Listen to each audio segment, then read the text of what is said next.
హైదరాబాదులోని medical college campus అది. ఆ రోజు కాలేజ్ డే కావడంతో వాతావరణమంతా సందడిగా ఉంది. పుస్తకాలతో కుస్తీ పట్టే వైద్య విద్యార్థులు ఈరోజు రంగురంగుల దుస్తుల్లో మెరిసిపోతున్నారు. అందరిలోనూ ప్రత్యేకంగా నిలిచింది సంజన. తెల్లటి పట్టుచీర, నుదుటన చిన్న బొట్టు, ముఖంలో వెలుగునిచ్చే చిరునవ్వుతో ఆమె ఒక దేవతలా ఉంది. సాంస్కృతిక కార్యక్రమంలో భాగంగా సంజన స్టేజ్ మీద ఒక సందేశాత్మక నాటకంలో నటించింది. ఆమె నటన, ఆమె కంఠస్వరం ఆ సభలో ఉన్న ప్రతి ఒక్కరినీ ఆకట్టుకున్నాయి. ఆ కార్యక్రమానికి ముఖ్య అతిథిగా వచ్చిన రాష్ట్ర రాజకీయ దిగ్గజం రాజశేఖర్ కుమారుడు కార్తీక్ మొదటి వరుసలో కూర్చుని సంజననే చూస్తున్నాడు. సాధారణంగా కార్తీక్ చుట్టూ అమ్మాయిలు తిరుగుతుంటారు. కాని సంజనలో ఉన్న అమాయకత్వం, ఆత్మవిశ్వాసం అతన్ని మొదటి చూపులోనే బందీని చేశాయి. నాన్న, నాకు తనే కావాలి అని కార్తీక్ మనసులోనే నిర్ణయించుకున్నాడు. ఆ రోజు సాయంత్రం క్యాంపస్ వదిలి వెళ్తున్నప్పుడు సంజన నవ్వు కార్తీక్ గుండెల్లో ఒక బలమైన ముద్రవేసింది. కాని ఆ చిరునవ్వు వెనుక తన జీవితాన్ని చీకటి చేసే తుఫానుందని సంజన ఊహించలేకపోయింది. కొన్ని నెలలు గడిచాయి. సంజన తన ఎంబీబీఎస్ పూర్తి చేసి గోల్డ్ మెడలిస్టుగా నిలిచింది. సరిగ్గా అదే సమయంలో రాజశేఖర్ దంపతులు సంజన ఇంటికి పెళ్లి సంబంధం తీసుకుని వెళ్లారు. అంత పెద్ద రాజకీయ కుటుంబం, అపర కోటీశ్వరులు తమ ఇంటికి రావడం చూసి సంజన తల్లిదండ్రులు ఉక్కిరిబిక్కిరి అయ్యారు. మా అబ్బాయికి మీ అమ్మాయి నచ్చింది. మా ఇంటి కోడలిగా ఒక డాక్టర్ వస్తే అది మాకు గర్వకారణం అని రాజశేఖర్ అన్నప్పుడు సంజన తండ్రి కళ్లలో ఆనంద బాష్పాలు రాలాయి. సంజన మాత్రం తన పై చదువుల గురించి ఆలోచిస్తోంది. కాని ఆమె తల్లిదండ్రులు, అమ్మా, మన స్థాయికి ఇలాంటి సంబంధం రావడం దేవుడిచ్చిన వరం. అంత గొప్ప ఇంట్లో నువ్వు మహారాణిలా ఉంటావు, మమ్మల్ని నమ్ము అని బ్రతిమిలాడారు. తన తల్లిదండ్రుల ముఖంలో ఉన్న ఆ చిన్న ఆనందం కోసం తన మనసులోని ఆశలను అదిమిపెట్టి ఇష్టం లేకపోయినా కార్తీక్తో పెళ్లికి సరే అంది సంజన. ఆ క్షణం ఆమె కళ్లలో నీళ్లు తిరిగినా అవి ఆనందబాష్పాలని లోకం నమ్మింది. అంగరంగ వైభవంగా పెళ్లి ముగిసింది. హైదరాబాదులోని అత్యంత విలాసవంతమైన రాజభవనంలాంటి ఇంట్లో సంజన అడుగుపెట్టింది. పాలకుల గర్వం, ధనం ఉట్టిపడుతున్న ఆ గదిలోకి సంజన ఎన్నో ఆశలతో ప్రవేశించింది. కాసేపటికి కార్తీక్ మద్యం మత్తులో తూలుతూ గదిలోకి వచ్చాడు. సంజన భయంతో లేచి నిలబడింది. కార్తీక్ ఆమె దగ్గరకు వచ్చి ఆమె డిగ్రీ పట్టాను పక్కకు విసిరేస్తూ వికృతంగా నవ్వాడు. చూడు సంజన, నీ ఇంటి గడప దాటితే నువ్వు డాక్టర్ కావచ్చు, కాని ఈ 4 గోడల మధ్య నువ్వు కేవలం కార్తీక్ భార్యవి మాత్రమే. ఇక్కడ నా మాటే శాసనం. సంజన షాక్ అయింది. కార్తీక్, నేను ప్రాక్టీస్ చెయ్యాలి, పేదలకు సేవ చెయ్యాలి, అదే నా ఆశయం అని తడబడే గొంతుతో అంది. కార్తీక్ ఆమె గడ్డాన్ని బలంగా పట్టుకుని, నీ ఆశయాలు బయటపారాయి.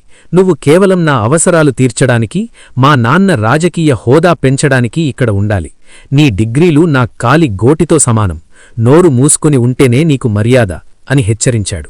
ఆ రాత్రి సంజనకు అర్థమైంది, తను అడుగుపెట్టింది రాజభవనంలో కాదు, ఒక ఊపిరి సలపని బంగారు పంజరంలో అని.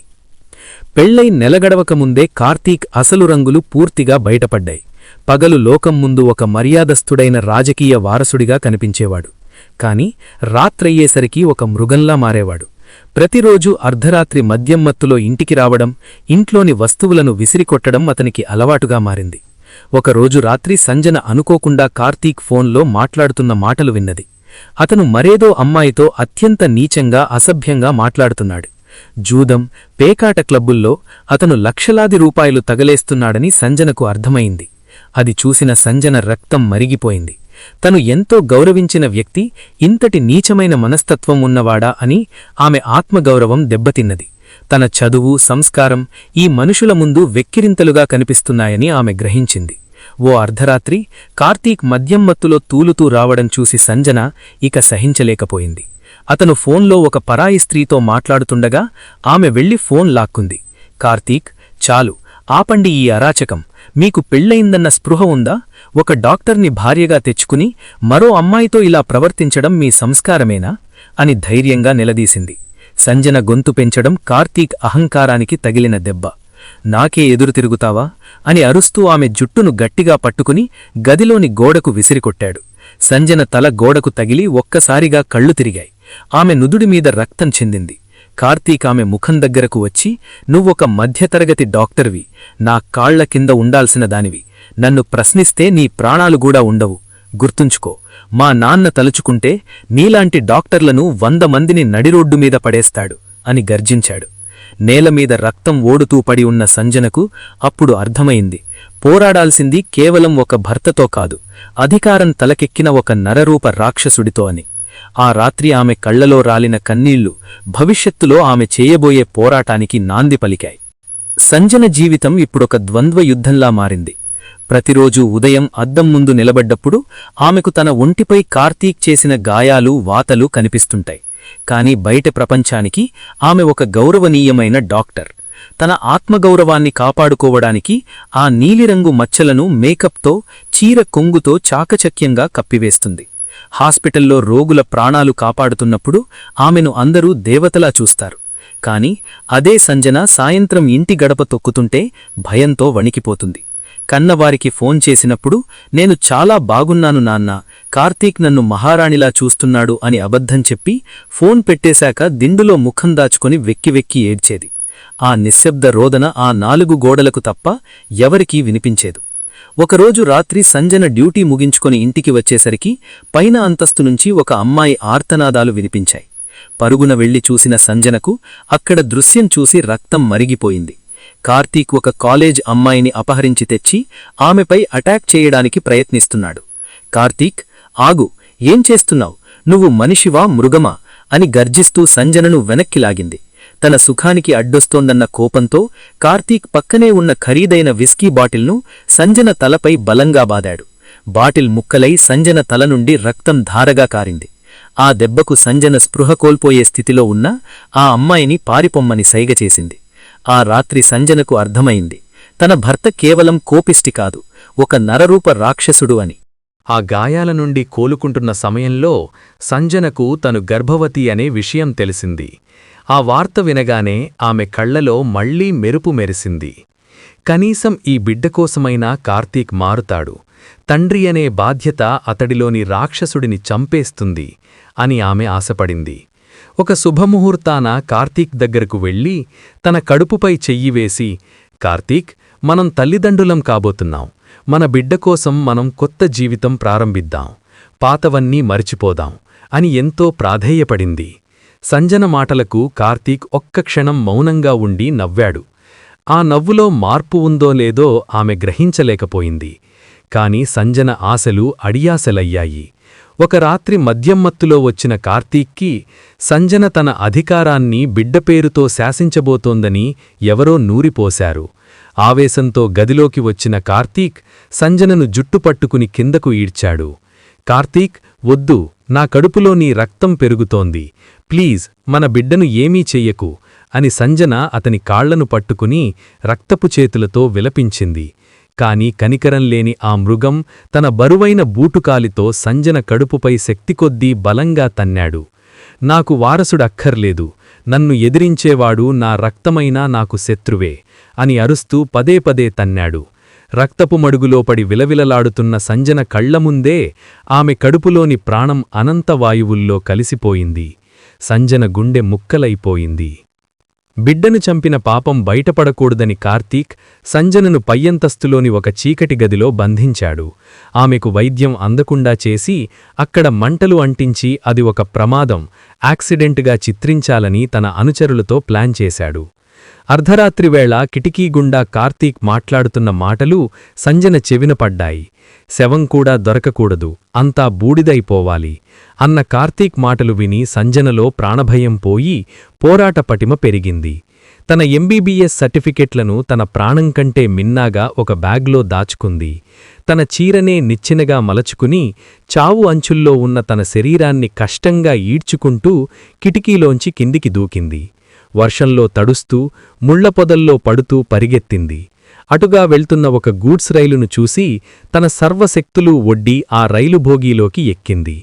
ఆ రైలు ఎటు వెళ్తుందో తెలియదు కాని తనను ఈ నరకం నుండి దూరం తీసుకెళ్తుందని నమ్మిన సంజన ఆ భోగీలో ఒక మూలపడి వెక్కి వెక్కి ఏడ్చింది. కురుస్తున్న భారీ వర్షం, ఉరుముల శబ్దం సంజన గుండెచప్పుడిని కప్పివేస్తున్నాయి. గూడ్స్ రైలు భోగీలో ఒక మూలన ముడుచుకుని కూర్చున్న సంజన ఒళ్లంతా రక్తపు గాయాలు. శారీరక నొప్పి కంటే తన కడుపులోని బిడ్డను కోల్పోయిన ఆ కడుపుకోత ఆమెను పిండేస్తోంది. ఆ రైలు చీకటిని చీల్చుకుంటూ ఎటు వెళ్తోందో ఆమెకు తెలియదు. కాని ప్రతి కిలోమీటరు ప్రయాణం ఆమెను ఆ రాక్షసుడు కార్తీక్ నుండి దూరం తీసుకెళ్తోంది. వర్షం నీటితో తన కన్నీళ్లను కడిగేసుకుంటూ తన చేతిలోని ఎంబీబీఎస్ సర్టిఫికెట్ల బ్యాగును గుండెలకు హత్తుకుంది. నా బిడ్డను చంపినవాడు నా ప్రాణాలను కూడా బలి తీసుకోవాలని చూస్తున్నాడు, కాని నా చదువు సాక్ష్యంగా నేను బ్రతికి చూపిస్తాను అని ఆ చీకటిలోనే శపథం చేసింది. 2 రోజుల ప్రయాణం తర్వాత ఆ రైలు మహారాష్ట్రలోని పునే నగర శివారులలో ఆగింది. నీరసంతో అడుగులు తడబడుతున్నా సంజన నెమ్మదిగా కిందకు దిగింది. చుట్టూ మరాఠీ, హిందీ మాటలు, ఒక్క ముక్క కూడా అర్థం కావడం లేదు. మురికిగా ఉన్న చీర, చెదిరిన జుట్టుతో ఉన్న ఆమెను చూసి అందరూ బిచ్చగత్తి అనుకుని ఈసడించుకున్నారు. ఆకలి దహించుకుపోతున్నా ఒక పాత బావి దగ్గర నీళ్లు తాగి దాహం తీర్చుకుంది. ఒక చిన్న సందులో ఉన్న అత్యంత చౌకబారు లాడ్జిలో తన దగ్గరున్న కొద్దిపాటి డబ్బుతో ఒక గదిని అద్దెకు తీసుకుంది. ఆ రాత్రి అద్దంలో తన రూపాన్ని చూసుకుంది. ముఖంపై గాయాల మచ్చలు, కళ్లలో లోతైన శూన్యం. పాత సంజన ఆ రాత్రే చనిపోయిందని ఆమెకర్థమైంది. తన దగ్గరున్న సర్టిఫికెట్లను జాగ్రత్తగా సర్దుకుని సంజన నగరంలోని ఒక పెద్ద మల్టీ స్పెషాలిటీ హాస్పిటల్కు వెళ్ళింది. అక్కడి యాజమాన్యానికి తన గతాన్ని చెప్పకుండా కేవలం తన ప్రతిభను చూపింది. ఇంటర్వ్యూలో మెడికల్ సబ్జెక్ట్స్ మీద ఉన్న ఆమె అపార పరిజ్ఞానం చూసి అక్కడి సీనియర్ డాక్టర్లు ఆశ్చర్యపోయారు. ఆమె ప్రతిభ ముందు భాషా సమస్య చిన్నదైపోయింది. వెంటనే ఆమెకు జూనియర్ రెసిడెంట్గా ఉద్యోగం లభించింది. మొదటి రోజు డ్యూటీలో చేరినప్పుడు ఆమె తన పేరున్న వైట్ కోటు ధరించింది. ఆ తెల్లుకోటు ఆమెకు కేవలం యూనిఫాం కాదు, కార్తీక్ వంటి మృగాల నుండి ఆమెను కాపాడే ఒక అజేయమైన రక్షణ కవచం. సంజన ఇప్పుడు హాస్పిటల్కే అంకితమైపోయింది. తన గతాన్ని పూర్తిగా సమాధి చేయడానికి ఆమె ఒక మార్గాన్ని ఎంచుకుంది. అదే పని. రోజుకి 18 గంటలు హాస్పిటల్లోనే ఉండేది. ఎవరితోనూ వ్యక్తిగత విషయాలు మాట్లాడేది కాదు. సంజన చనిపోయింది, ఇప్పుడున్నది కేవలం ఒక వైద్యురాలు మాత్రమే అని తన్ను తాను నమ్మించుకుంది. తోటి డాక్టర్లు పార్టీలకు, సినిమాలకు వెళుతుంటే ఆమె మాత్రం లైబ్రరీలో కొత్త మెడికల్ టెక్నిక్స్ చదువుతూ గడిపేది. ఆమె పడుతున్న కష్టం వెనుక ఒక ఆవేదన ఉంది. ఖాళీగా ఉంటే కార్తీక్ గుర్తొస్తాడని, ఆ జ్ఞాపకాలు తనను బలహీనపరుస్తాయని ఆమె భయం. 4 ఏళ్లు గడిచిపోయాయి. ఇప్పుడు పునే నగరంలో డాక్టర్ సంజన అంటే ఒక బ్రాండ్. అత్యంత క్లిష్టమైన సర్జరీలను సైతం ఆమె ఎంతో నైపుణ్యంతో చేసేది. ఇతర డాక్టర్లు వదిలేసిన కేసులను ఆమె ప్రాణం పోసి నిలబెట్టేది. రోగులు ఆమెను మిరాటిల్ హ్యాండ్స్, అద్భుతమైన చేతులు అని పిలిచేవారు. ఆపరేషన్ థియేటర్లో ఆమె కత్తిపడితే మృత్యువు కూడా ఒక అడుగు వెనక్కి వేయాల్సిందే అన్నంత పేరు సంపాదించుకుంది. ఒకప్పుడు భర్త కాళ్ల దగ్గరపడి ప్రాణభిక్ష వేడుకున్న అదే చేతులు ఇప్పుడు వేలమందికి ప్రాణదానం చేస్తున్నాయి. సంజన ఇప్పుడు ఒక సబల, ఒక పోరాట యోధారిణి. కాని ఆమె వర్తమానం ఎంత వెలుగుతో ఉన్నా విధి దానికోసం ఒక భయంకరమైన పరీక్షను సిద్ధం చేస్తోంది. సంజన దూరమైన ఈ 4 ఏళ్లలో కార్తీక్ జీవితం రాజకీయంగా శిఖరస్థాయికి చేరుకుంది. తండ్రి మరణం తర్వాత వచ్చిన సానుభూతిని వాడుకుని కేంద్రమంత్రి పదవిని దక్కించుకున్నాడు. అధికారం చేతికి చిక్కడంతో అతనిలోని అహంకారం ఆకాశాన్ని తాకింది. ఈ దేశ చట్టం నా జేబులో ఉంది అనే భ్రమలో బ్రతుకుతూ ఎంతోమంది ఆడపిల్లల జీవితాలతో ఆడుకోవడం, అడ్డొచ్చిన వారిని తన పలుకుబడితో తొక్కేయడం అతనికి నిత్యకృత్యమయ్యింది. సంజన ఆ రాత్రి చనిపోయి ఉంటుందని అతను బలంగా నమ్మాడు. తన గతాన్ని పాతిపెట్టి ఒక శక్తివంతమైన నాయకుడిగా లోకాన్ని శాసిస్తున్నాడు. అది ఒక మంగళవారం ఉదయం. ముంబైలో ఒక అధికారిక కార్యక్రమం ముగించుకుని కార్తీక్ తన ప్రత్యేక విమానంలో హైదరాబాదుకు బయలుదేరాడు. విమానం పుణే గగనతలం మీదుగా వెళుతుండగా సాంకేతిక లోపం తలెత్తింది. నిమిషాల వ్యవధిలోనే ఇంజిను మంటల్లో చిక్కుకుంది. అధికార గర్వంతో ఊగిపోయిన కార్తీక్ ముఖంలో మొదటిసారి చావు భయం కనిపించింది. విమానం పుణే సమీపంలోని కొండల మధ్య కుప్పకూలిపోయింది. గాలిలో ఎగిరిన లోహపు ముక్కల మధ్య రక్తపు మడుగులో కార్తీక్ శరీరం ఛిద్రమైపడి ఉంది. విధి తన నాటకాన్ని మొదలుపెట్టింది. పుణేలోని ఆ మల్టీ స్పెషాలిటీ హాస్పిటల్ ఒక్కసారిగా పోలీసుల సైరన్లతో, మీడియా హడావిడితో దద్దరిల్లింది. కేంద్రమంత్రికి ప్రమాదం జరిగింది, అత్యున్నత వైద్యం అందాలి అని ఢిల్లీ నుండి ఆదేశాలందాయి. హాస్పిటల్ సూపరింటెండెంట్ కంగారుగా సంజన గదికి పరుగెత్తారు. డాక్టర్ సంజన, ఒక వీఐపీ పేషెంట్ పరిస్థితి చాలా విషమంగా ఉంది. Multiple organ injuries. ఆపరేషన్ చేయడానికి మీకంటే సమర్థుల్లేరు. వెంటనే సర్జరీకి సిద్ధమవ్వండి అని చెప్పారు. సంజన ఏమాత్రం తడబడకుండా తన వృత్తిపరమైన బాధ్యతతో సర్జికల్ గౌన్ ధరించి ఆపరేషన్ థియేటర్లోకి అడుగుపెట్టింది. ఆపరేషన్ థియేటర్ లైట్ల వెలుతురులో స్ట్రెచర్ మీద ఉన్న పేషెంట్ను సంజన చూసింది. ముఖం నిండా రక్తం ఉన్న ఆ ఆక్సిజన్ మాస్క్ పక్కకు జరిపి చూసిన సంజన గుండె ఒక్కసారిగా ఆగిపోయినంత పనయ్యింది. చేతిలోని సర్జికల్ ఫోర్సెప్స్ కింద పడిపోయాయి. కళ్ల ముందు ఉన్నది మరెవ్వరో కాదు, తన కడుపులోని బిడ్డను చంపిన హంతకుడు, తనను అంతం చేయాలని చూసిన తన భర్త కార్తీక్. 4 ఏళ్ల క్రితం నాటి ఆ భయంకరమైన రాత్రి దృశ్యాలు ఆమె కళ్ల ముందు కదలాడాయి. తన శరీరంపై ఉన్న ప్రతి గాయం మళ్లీ పచ్చిగా మారి రక్తం చిందుతున్నట్లు అనిపించింది. తన ప్రాణశత్రువు ఈరోజు తన చేతుల్లోనే ప్రాణభిక్ష కోసం పడి ఉన్నాడు. సంజన మనసులో భీకరమైన యుద్ధం మొదలైంది. ఒకవైపు బాధితురాలిగా ఆమె ఆత్మ అరుస్తోంది, వీడు చావాలి, ఇది ప్రకృతి నీకిచ్చిన అవకాశం, ఈమీ చేయకుండా వదిలేసినా వీడు చచ్చిపోతాడు, నీ బిడ్డ మరణానికి ఇదే సరైన ప్రతీకారం అని. మరోవైపు ఆమెలోని డాక్టర్ హెచ్చరిస్తోంది, నువ్వొక వైద్యురాలివి, నీ ముందు ఉన్నది శత్రువు కాదు, కేవలం ఒక రోగి మాత్రమే. నీ వ్యక్తిగత పగ కంటే నీ తెల్లకోటు గౌరవం గొప్పది. ఆమె కళ్లలో కన్నీళ్లు సుడులు తిరుగుతున్నాయి. ఒక్క క్షణం గడిచాక ఆమె తన భావోద్వేగాలను అణుచుకుంది. నేనొక మృగానికి ప్రాణం పోయడం లేదు, ఒక వైద్యురాలిగా నా ధర్మాన్ని నెరవేరుస్తున్నాను అని మనసులో చెప్పుకుంది. ఒక్క దీర్ఘశ్వాస తీసుకుని పదునైన ఏకాగ్రతతో స్కాల్పెల్ అందుకుని తన శత్రువు ప్రాణాలను కాపాడ్డానికి సర్జరీ ప్రారంభించింది. ఆపరేషన్ థియేటర్లో నిశ్శబ్దం, కేవలం మానిటర్ల బీప్ శబ్దాలు మాత్రమే వినిపిస్తున్నాయి. సంజన ముందున్నది ఆమె జీవితాన్ని చిన్నాభిన్నం చేసిన శత్రువు. ఆమె చేతులు ఒక్క క్షణం వణికాయి, కాని మరుక్షణమే ఆమెలోని డాక్టర్ మేల్కొంది. 8 గంటల పాటు సాగిన ఆ శస్త్రచికిత్స ఒక అగ్నిపరీక్షలా సాగింది. కార్తీక్ శరీరంలో అంతర్గత రక్తస్రావం, ఇంటర్నల్ బ్లీడింగ్ విపరీతంగా ఉంది. ఒక్క చిన్న పొరపాటు జరిగినా ప్రాణం పోయే పరిస్థితి. సంజన తన వ్యక్తిగత పగను ఆపరేషన్ థియేటర్ బయటే వదిలేసింది. తన బిడ్డను చంపిన అదే చేతులకు మళ్లీ ప్రాణం పోసేయడానికి ఆమె మెదడు నైపుణ్యం యుద్ధం చేశాయి. ఇతర డాక్టర్లు ఆశలు వదిలేసినా సంజన మాత్రం పట్టువదలని విక్రమార్కుడిలా పోరాడింది. చివరికి 8 గంటల తర్వాత మానిటర్ మీద హృదయ స్పందనలు స్థిరపడ్డాయి. సర్జరీ విజయవంతమైంది. థియేటర్ బయటకు వచ్చిన సంజన గోడకు ఆనుకుని కళ్ళు మూసుకుంది. తన శత్రువును బ్రతికించిన ఆ క్షణం ఆమె భారమైన హృదయంతో ఒక విజేతలా నిలిచింది. కార్తీక్ను ఐసీయూకి తరలించారు. అతను నెమ్మదిగా కోలుకుంటున్నాడు, కాని ఇంకా స్పృహలోకి రాలేదు. సంజన ఒక నిర్ణయం తీసుకుంది. కార్తీక్ తనను గుర్తుపడితే మళ్లీ గతం తనను వెంటాడుతుందని భయపడింది. అందుకే ఆమె ఎప్పుడు వార్డులోకి వెళ్లినా డబుల్ మాస్క్, సర్జికల్ క్యాప్, పెద్ద గ్లాసెస్ ధరించేది. ఆమె కళ్ళు తప్ప మరేమీ కనిపించేవి కాదు. కార్తీక్ స్పృహలోకి వచ్చినప్పుడు మసకమసకగా ఆమెను చూసేవాడు. ఆమె చేస్తున్న సేవ, రోగి పట్ల ఆమె చూపే శ్రద్ధ చూసి కార్తీక్ మనసులో ఒక తెలియని గౌరవం కలిగింది. తన ప్రాణాలు కాపాడిన ఆ అపరిచిత దేవత ఎవరో తెలుసుకోవాలని అతనికి ఆరాటంగా ఉండేది. కాని సంజన మాత్రం తన వాయిస్ గుర్తుపట్టకుండా చాలా తక్కువగా, గంభీరంగా మాట్లాడేది. ఒకప్పుడు ఏ భార్యనైతే తృణీకరించాడో నేడు అదే భార్య మాస్క్ చాటున ఉండి తన ప్రాణాలను కంటికి రెప్పలా కాపాడుతోందని కార్తీక్ కలలో కూడా ఊహించలేకపోయాడు. కొడుకు ప్రమాదవార్త విన్న కార్తీక్ తల్లి పుణేకు పరుగున వచ్చింది. ఐసీయూ బయట నిలబడి ఏడుస్తున్న ఆమెకు డాక్టర్ సంజన గురించి అక్కడివారు ఎంతో గొప్పగా చెప్పారు. ఈమె లేకపోతే మీ కొడుకు బ్రతికేవాడు కాదు అని హాస్పిటల్ స్టాఫ్ అనడం ఆమె విన్నది. ఒకరోజు సంజన రౌండ్స్ ముగించుకుని బయటకు వచ్చగానే కార్తీక్ తల్లి పరుగున వెళ్లి సంజన చేతులు పట్టుకుంది. తల్లి, నువ్వు డాక్టర్వి కాదు, సాక్షాత్తు ఆ దేవుడు పంపిన దేవతవు. నా కొడుకుకు పునర్జన్మ ఇచ్చావు. నీ రుణం ఎలా తీర్చుకోవాలో తెలియడం లేదు అంటూ ఏడుస్తూ సంజన కాళ్లమీద పడబోయింది. సంజన ఒక్కసారిగా దిగ్భ్రాంతికి లోనై వెనక్కి తప్పుకుంది. ఒకప్పుడు ఇదే అత్తగారు తన కొడుకు అరాచకాలను మౌనంగా చూస్తూ ఊరుకున్నారు. ఇప్పుడు తన కొడుకు ప్రాణం కోసం ఒక అపరిచిత డాక్టర్ కాళ్లమీద పడుతున్నారు. సంజన కళ్లలో కన్నీళ్లు సుడులు తిరుగుతున్నాయి. మాస్క్ వెనుక ఉన్నది తన కోడలేనని తెలిస్తే ఆమె ఏమైపోతుందో అని సంజన మనసు విలువిలలాడింది. చావు అంచుల్లోకి వెళ్లి వచ్చిన కార్తీక్ మనస్తత్వంలో మెల్లగా మార్పు రావడం మొదలైంది. ఐసీయూలోని ఆ 4 గోడల మధ్య, యంత్రాల శబ్దాల మధ్య అతను తన గతాన్ని నెమరవేసుకోవడం ప్రారంభించాడు. కేంద్ర మంత్రిగా దేశాన్ని శాసించిన నేను ఈరోజు ప్రాణాల కోసం ఒక అపరిచిత డాక్టర్ మీద ఆధారపడుతున్నాను.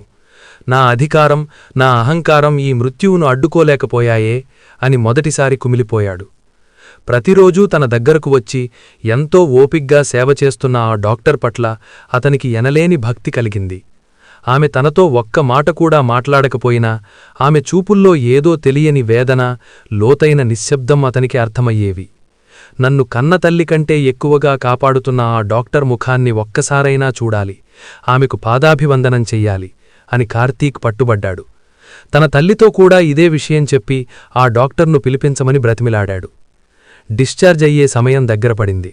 హాస్పిటల్ యాజమాన్యం ఒత్తిడి మేరకు కార్తీక్ కోరికను కాదనలేక సంజన అతని వార్డులోకి ప్రవేశించింది.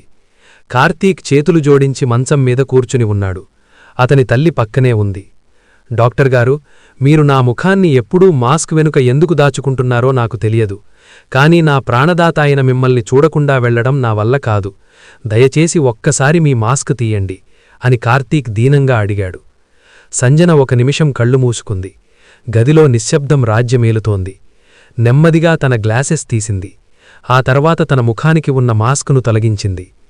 కార్తీక్ కళ్ళు వెడల్పయ్యాయి. శ్వాస ఆగిపోయినంత పనయ్యింది. అతని ఎదురుబా నిలబడింది సాక్షాత్తు తను 4 ఏళ్ల క్రితం రక్తపు మడుగులో వదిలేసిన తన భార్య సంజన. కార్తీక్ తల్లి ఒక్కసారిగా కుప్పకూలిపోయింది. కార్తీక్ షాక్కో నోట మాటరాక గజగజా వణికిపోయాడు. సంజన, నువ్వు బ్రతికే ఉన్నావా అని వణుకుతున్న గొంతుతో అడిగాడు. సంజన కళ్లలో ప్రతీకారం లేదు, కేవలం ఒక రకమైన శూన్యం ఉంది. నువ్వు చంపాలనుకున్న సంజన ఆ రాత్రే చనిపోయింది కార్తీక్. నీ ముందున్నది కేవలం నీ ప్రాణాలు కాపాడిన ఒక డాక్టర్ మాత్రమే అని గంభీరంగా సమాధానమిచ్చింది. కార్తీక్ అపరాధభావంతో బెడ్ మీద నుండి కిందకు జారి ఆమె కాళ్లమీద పడి వెక్కి వెక్కి ఏడ్చాడు. కార్తీక్కు ఆ క్షణం అర్థమైంది, తాను చేసిన పాపం ఎంత భయంకరమైనదో. సంజన చూపించిన ఆ క్షమాగుణం అతని గుండెను 100 ఈటెల్లా గుచ్చింది. ఒక మృగాడిలా నేను ఆమె బిడ్డను చంపినా ఆమె మాత్రం ఒక దేవతలా నా ప్రాణం కాపాడింది. నేను ఈ అధికారానికి, ఈ పదవికి అనర్హుణ్ణి అని నిర్ణయించుకున్నాడు. హాస్పిటల్ నుండి నేరుగా ఢిల్లీ వెళ్లిన కార్తీక్ తన కేంద్రమంత్రి పదవికి రాజీనామా చేశాడు. మీడియా ముందుకొచ్చి తన గతాన్ని, సంజనపై తాను చేసిన క్రూరత్వాన్ని బహిరంగంగా అంగీకరించాడు. చట్టం నుండి నేను తప్పించుకోవచ్చు కాని నా మనస్సాక్షి నుండి కాదు అని ప్రకటించి పోలీసులకు లొంగిపోయాడు. తనకున్న ఆస్తులన్నిటినీ అనాథాశ్రమాలకు రాసిచ్చేసి జైలు శిక్షను సంతోషంగా స్వీకరించాడు. ప్రతీకారం తీర్చుకోవాలని సంజన అనుకోలేదు కాని ఆమె వ్యక్తిత్వం కార్తీక్ను స్వయంగా శిక్షపడేదా చేసింది. కార్తీక్ జైలు గోడల మధ్య తన శిక్షను ప్రారంభించాడు. ఒకప్పుడు 100 మంది అనుచరుల మధ్య ఏసీ గదుల్లో విలాసంగా గడిపిన కేంద్రమంత్రి ఇప్పుడొక సామాన్య ఖైదీగా మారాడు. అయితే అతనికి ఆ జైలు గది ఒక శిక్షాస్థలంలా కాకుండా తనను తాను శుద్ధి చేసుకునే ఒక ఆశ్రమంలా అనిపించింది. జైలులో అతను ఎవరితోనూ గొడవపడేవాడు కాదు. తన గర్వాన్ని పూర్తిగా వదిలేసి తోటి ఖైదీలకు చదువు నేర్పించడం, జైలు గ్రంథాలయంలో పుస్తకాలు చదువుతూ గడిపేవాడు. ప్రతిరోజూ రాత్రి సంజన ముఖాన్ని తలచుకుంటూ తను చేసిన పాపాలకు కన్నీళ్లతో ప్రాయశ్చిత్తం చేసుకునేవాడు. మరోవైపు పూణేలో సంజన తన సేవను మరింత ఉద్ధృతం చేసింది. కార్తీక్ జైలుకు వెళ్లిన వార్త ఆమెను కదిలించలేదు. కాని ఒక మనిషిలో వచ్చిన ఆ మార్పు పట్ల ఆమెకు ఒక రకమైన నిశ్శబ్ద క్షమ కలిగింది. ఆమె మళ్లీ పెళ్లి చేసుకోలేదు. తన వృత్తినే తన జీవితంగా మార్చుకుంది. పేద రోగుల కోసం ఉచిత విద్యనందిస్తూ నగరంలో ఒక గొప్ప మానవతావాదిగా పేరు తెచ్చుకుంది. పగను పెంచుకోవడం కంటే పనిలో ప్రశాంతతను వెతుక్కోవడం ఆమెకు అలవాటయ్యింది. 5 ఏళ్ల కాలం గడిచిపోయింది. జైలులో మంచి ప్రవర్తన కారణంగా కార్తీక్ శిక్షాకాలం ముగిసింది. జైలు గేట్లు దాటి బయటకు వచ్చిన కార్తీక్లో పాత రాజకీయ నాయకుడు చనిపోయాడు. పెరిగిన గడ్డం, సాధారణమైన కాటన్ కుర్తా, కళ్లలో ఒక రకమైన ప్రశాంతత. అతనిప్పుడొక కొత్త మనిషి. అతని తల్లి కాన్వాయ్తో అతన్ని తీసుకెళ్లడానికి వచ్చింది. కాని కార్తీక్ ఆ విలాసాలను తిరస్కరించాడు. అమ్మా, నేను చేసిన పాపాలకు ఈ 5 ఏళ్ల శిక్ష సరిపోదు. నా మిగిలిన జీవితాన్ని సంజన అడుగుజాడల్లో, ఆమె నీడలో గడపాలి. ఆమె నన్ను స్వీకరించకపోయినా పర్వాలేదు, కాని ఆమె సేవలో నేనొక చిన్న భాగం కావాలి అని చెప్పి ఒంటరిగా పూణేకు ప్రయాణమయ్యాడు. పూణే నగరంలో అడుగుపెట్టిన కార్తీక్కు సంజనను కలవడానికి భయమేసింది. ఆమె ఎదురుగా నిలబడే అర్హత తనకు ఉందా అని తనను తాను ప్రశ్నించుకున్నాడు. కాని ఆమెను చూడాలనే తపన అతన్ని సంజన నడుపుతున్న హాస్పిటల్ వైపు నడిపించింది. దూరం నుండి ఒక చెట్టు చాటున నిలబడి హాస్పిటల్ లోపలికి వెళుతున్న సంజనను చూశాడు. తెల్ల కోటులో చిరునవ్వుతో ఒక నిరుపేద రోగి చేయి పట్టుకుని నడుస్తున్న ఆమెను చూసి కార్తీక్ కళ్ళు చెమర్చాయి. 5 ఏళ్ల క్రితం ఆమె తన ప్రాణం కాపాడింది. ఈరోజు ఆమె అడుగుజాడలే తన జీవితానికి మార్గదర్శకం కావాలని నిర్ణయించుకున్నాడు. పూణే నగర శివార్లలో ప్రశాంతమైన ప్రకృతి ఒడిలో సంజన సంజీవని సేవాశ్రమం ప్రారంభించింది. అది కేవలం ఆస్పత్రి మాత్రమే కాదు, దిక్కులేని వృద్ధులకు ఆశ్రయం, అనాథ పిల్లలకు బడి మరియు నయం చేయలేని వ్యాధులతో బాధపడేవారికి సాంత్వన చేకూర్చే నిలయం. ఒక వర్షం కురుస్తున్న సాయంత్రం కార్తీక్ ఆ ఆశ్రమం గడప వద్దకొచ్చాడు. సంజన అతణ్ణి చూసింది. అతనిలో పాత అహంకారం లేదు, కేవలం పశ్చాత్తాపంతో నిండిన వినయం ఉంది. అతను ఆమె పాదాల చెంత మోకరిల్లి, సంజన, నన్ను నీ జీవితంలోకి రమ్మని అడగటం లేదు, కాని ఈ ఆశ్రమంలో రోగుల గదులు తుడిచేవాడిగానైనా నన్ను ఉండనివ్వు. నీ సేవలో భాగస్వామినై నా పాపాలను కడుక్కోవాలనుకుంటున్నాను అని వేడుకున్నాడు. సంజనలోని కరుణ కార్తీక్ను మనిషిగా గుర్తించింది. ఆమె అతడిని భర్తగా స్వీకరించలేదు, కాని ఒక సాటి సేవకుడిగా ఆశ్రమంలోకి ఆహ్వానించింది. నాటినుండి కార్తీక్ తన రాజభోగాలను వదిలి ఆశ్రమంలోని రోగులకు సేవ చేయడం, పిల్లలకు పాఠాలు చెప్పడం, తోటమాలిగా పనిచేయడం ప్రారంభించాడు. వారి మధ్య ఇప్పుడు శారీరక బంధం లేదు, కాని ఒక మహోన్నత లక్ష్యం కోసం పనిచేసే రెండు ఆత్మల మధ్య ఉండే అద్భుతమైన గౌరవముంది. లోకం వారిని భార్యాభర్తలుగా కాకుండా సేవామూర్తులుగా కొలవసాగింది. కాలం వేగంగా సాగిపోయింది. సంజీవని ఆశ్రమం ఇప్పుడు వేలాది మందికి ఆశాదీపంగా మారింది. ఒకరోజు ఆశ్రమంలో ఒక చిన్నారికి శస్త్రచికిత్స ముగించి బయటకు వచ్చిన సంజనకు తోటలో పిల్లలతో ఆడుకుంటున్న కార్తీక్ కనిపించాడు. అతని ముఖంలో ఇప్పుడున్న ప్రశాంతత ఒకప్పుడు కోట్లు ఖర్చు చేసినా దొరకనిది. సంజన ఆగి ఆలోచించింది. నాడు నేను కార్తీక్పై ప్రతీకారం తీర్చుకుని ఉంటే నా పగ తీరేదేమో, కాని ఈరోజు ఇంతమందికి సేవ చేసే ఒక మంచి మనిషి లోకానికి దొరికేవాడు కాదు. గాయం చేసిన కత్తి కంటే గాయాన్ని మాన్పే సర్జికల్ బ్లేడ్ గొప్పదని కాల నిరూపించింది. కార్తీక్ అపరాధభావం నుండి విముక్తి పొంది ఒక మహోన్నత సేవకుడిగా మారగా, సంజన తన వ్యక్తిగత బాధను సమాజ సేవలో కరిగించి ఒక దేవతగా నిలిచింది. పగ కంటే ప్రేమకు, దండన కంటే క్షమకు ఉన్న శక్తి ఎంతటిదో వీరి జీవితాలే నిదర్శనం. ఒక చీకటి రాత్రి తర్వాత ఖచ్చితంగా వెలుగుతో కూడిన ఉదయం వస్తుందని, మనిషి తలచుకుంటే తనలోని రాక్షసుడిని చంపి దైవత్వాన్ని సాధించగలడని చాటి చెబుతూ సంజీవని కథ సుఖాంతమైంది. ప్రతీకారం మనిషిని తాత్కాలికంగా గెలిపిస్తుంది, కాని క్షమ మనిషిని శాశ్వతంగా ఒక మహోన్నత శిఖరంపై నిలబెడుతుంది. ఒక అబల సబలగా మారి తన శత్రువుని సైతం జయించి మనిషిగా మార్చిన ఈ కథా ప్రయాణం మీకు నచ్చిందని ఆశిస్తున్నాను. ఈ కథ మీ హృదయాన్ని తాకిందని భావిస్తున్నాను. ఇలాంటి కథలు మరిన్ని మేము అందించాలి అంటే మీరు ఒక లైక్, షేర్ చేసి హైప్ అనే బటన్ని నొక్కండి. ముఖ్యంగా మా ఛానల్ను సబ్స్క్రైబ్ చేసుకుని